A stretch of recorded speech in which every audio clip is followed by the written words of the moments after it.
Shalom, shalom em Cristo, povo abençoado de Deus. Hoje nós começaremos o nosso estudo do capítulo 7 de Hebreus, crescendo no conhecimento da palavra de Deus.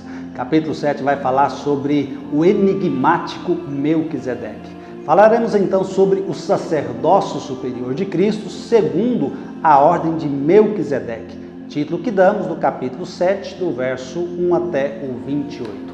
Em nosso esboço do nosso estudo, nós vimos que do capítulo 4, verso 14, até o capítulo 7, verso 28, o tema principal do nosso livro de Hebreus é a superioridade do sacerdócio de Cristo.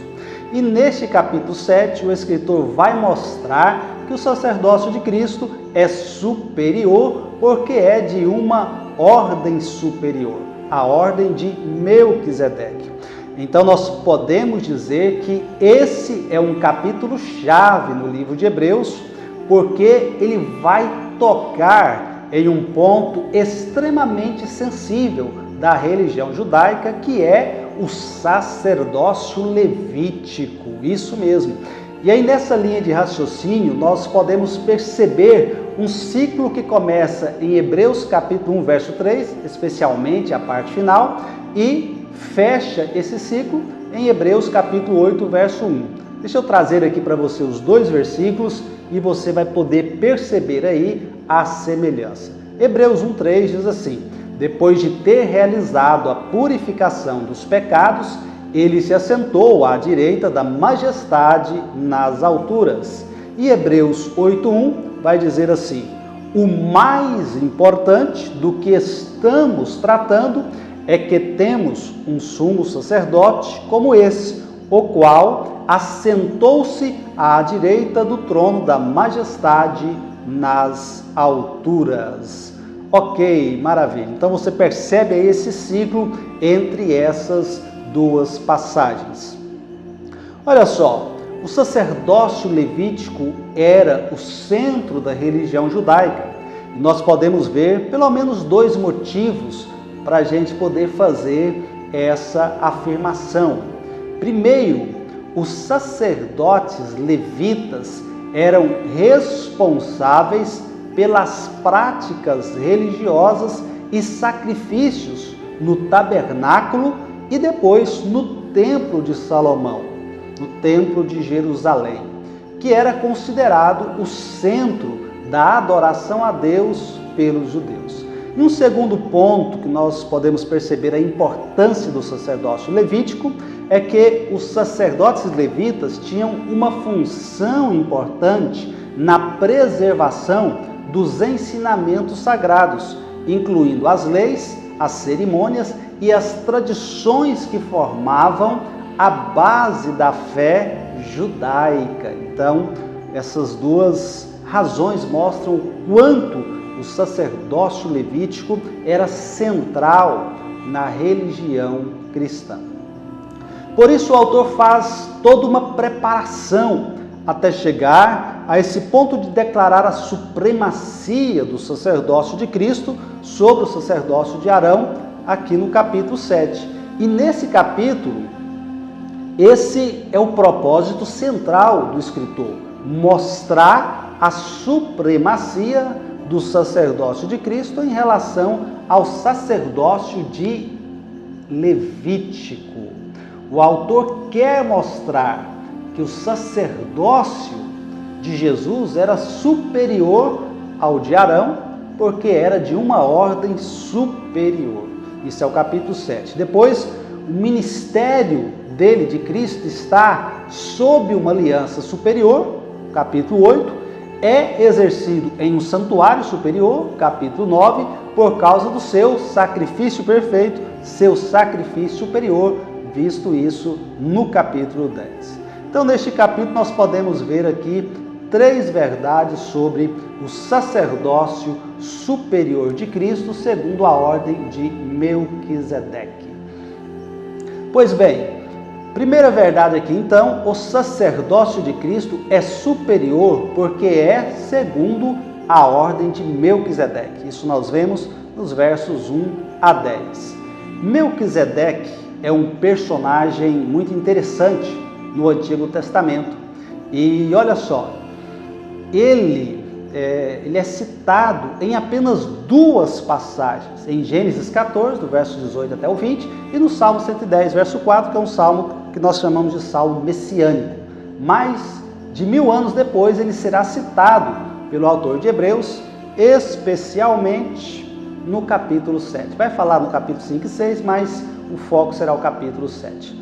Vejamos então alguns fatos interessantes sobre Melquisedeque. Primeiro, ele era rei de Salém, o antigo nome de Jerusalém, e era sacerdote do Deus Altíssimo, capítulo 7, verso 1. Segundo, ele deu pão e vinho para Abraão, quando este voltava da matança dos reis, Gênesis 14, 18, combinado com Hebreus 7, 1. Terceiro fato é que ele abençoou Abraão, Gênesis 7:1 fala sobre, aliás, Hebreus 7:1 fala sobre isso.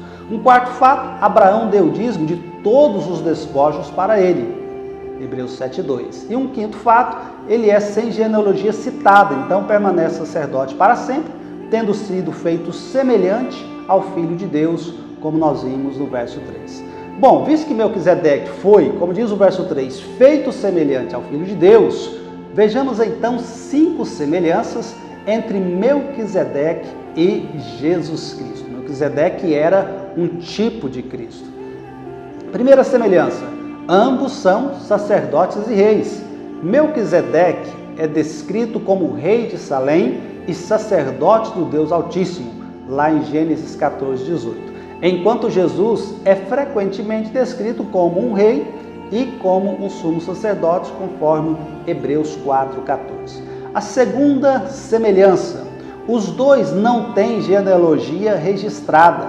Melquisedeque não tem registro genealógico, assim como Jesus, cuja ascendência é traçada por meio do próprio Espírito Santo e não por meio de registros de nascimento, conforme nós podemos ver em Lucas 3, 23 a 38.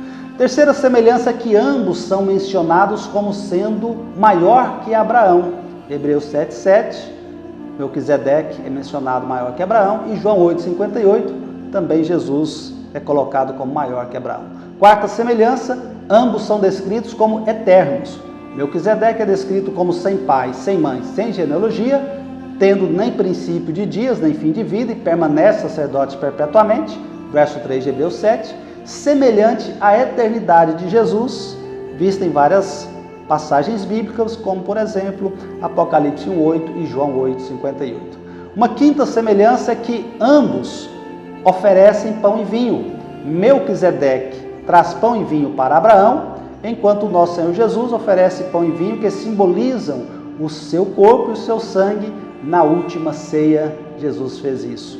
Sexta e última semelhança, ambos são sacerdotes universais e nomeados por Deus fora do sacerdócio levítico. Isso é muito interessante. Agora, olha só, a superioridade e a grandeza do sacerdócio de Melquisedeque podem ser vistas também nos versos 4 até o 10 aqui do capítulo 7. E o verso 4 vai dizer assim: considerem a grandeza desse homem. Olha como o autor está chamando a nossa atenção. Então vamos ver aí a grandeza de Melquisedeque. Primeiro, nós vemos essa grandeza no fato de que o grande patriarca Abraão pagou para ele, para Melquisedeque, o dízimo tirado dos melhores despojos. Verso 4 do capítulo 7. E também algo mais, Abraão foi abençoado por Melquisedeque. Em Hebreus 7,6 diz assim: este homem, Melquisedeque, porém, que não pertencia à linhagem de Levi, recebeu os dízimos de Abraão e abençoou aquele que tinha as promessas. Hebreus 7,6. Ora, sem dúvida alguma, o inferior é abençoado pelo superior. É uma lógica que o próximo versículo, verso 7, traz para nós. Mas o segundo fato em que vemos a grandeza do sacerdócio de Melquisedeque é no seu sacerdócio perpétuo. No verso 3 vai dizer que Melquisedeque, não tendo genealogia, permanece sacerdote perpetuamente, semelhante ao Filho de Deus. Então, se no sacerdócio levítico quem recebe o dízimo são homens mortais, no outro caso, isto é, no caso aqui de Melquisedeque, sobre aquele de quem se declara que vive, ou é aquele de quem se declara que vive. E um terceiro fato para vermos a grandeza de Melquisedeque é que nós podemos ver essa sua grandiosidade no fato dele receber os dízimos de Levi, pois, como está escrito em Hebreus 7:9, pode-se até dizer que Levi, que recebe os dízimos, entregou-os por meio de Abraão, pois quando Melquisedeque se encontrou com Abraão, Levi ainda não havia sido gerado. Versos 9 e 10 de Hebreus 7. Pois bem, queridos, finalizamos aqui essa primeira parte do nosso estudo, capítulo 7 de Hebreus, e em breve, permitindo Deus, nós traremos aí uma outra parte. Deus te abençoe, continue perseverando aí no nosso estudo de Hebreus e até o nosso próximo encontro, permitindo Deus.